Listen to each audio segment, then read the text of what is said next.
Hey, what's up guys? Jeff Orig with Orig Media, and today just a super quick little tip.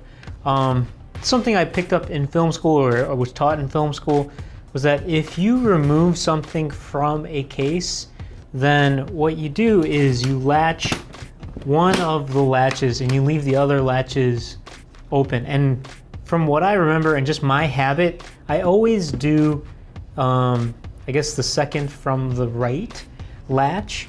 And so what that means is that it tells everybody else on set that something's been removed from this case, and until it's put back, then we know something's missing, so that you don't leave that location and go to another location without whatever that might be. So it's a light, a stand, or what have you. So that's just a quick little tip. I'm Jeff Orig with Orig Media. See you later. Aloha.